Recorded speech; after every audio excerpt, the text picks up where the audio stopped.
I've done a lot of weddings in my life as a priest, as a chaplain to a university for 8 years, and then on Capitol Hill.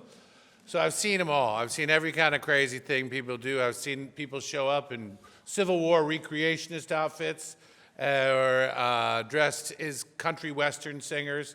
You don't ask them what they're wearing, they show up anyway. But at the rehearsal, I always chat with all the bridesmaids and groomsmen. I say, well, how do you know the bride? How long have you known the groom? And when I hear people say, oh, we've been friends since grade school, I always say, what Catholic school did you go to? Because there's something different. If they were friends from college, they didn't likely have that same experience. You know, all schools can give a good education, and Catholic schools give a great education, public schools give a beautiful education, but there's something different about a Catholic school. And it's not just that we give academic excellence, that we train the kid in sports and teams and competition and all that kind of fun stuff, theater and all music. We don't just train the mind and the body, but we are actually able to help form the soul. The lessons that come so early from pre-K on through. That first word we hear in Jeremiah, before you were born, I knew you. I called you from your mother's wombs. That message is that each and every one of us has been called into being with a purpose from God.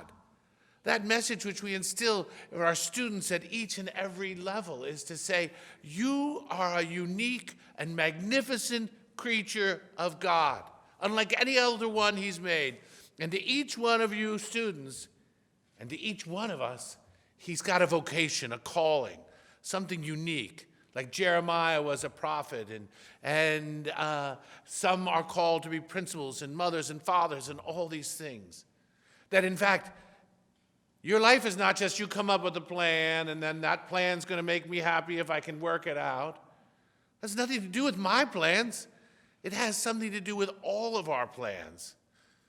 That going to Catholic schools teaches us it's not about me, but about us. And that's you, me, and God, moving us all through history to bring his love into the world. And that's another powerful lesson that happens in a Catholic school.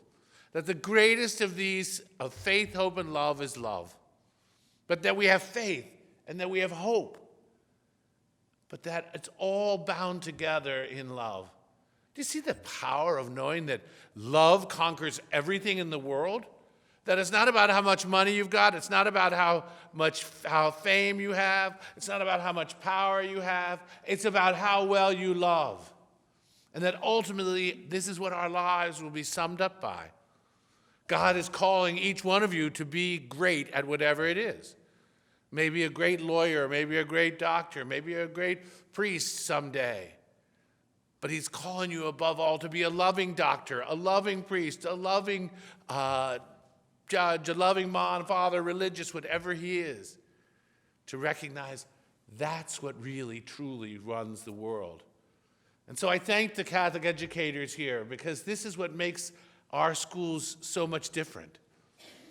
Sometimes it's obvious and we can talk about the incredible gifts that we have, smaller classes, all these things. But in the end, it's also the intangible, that element of faith, hope, and love, which we carry through in each and every school year. And thank you for teaching us that the greatest of these is love. Praise be Jesus Christ.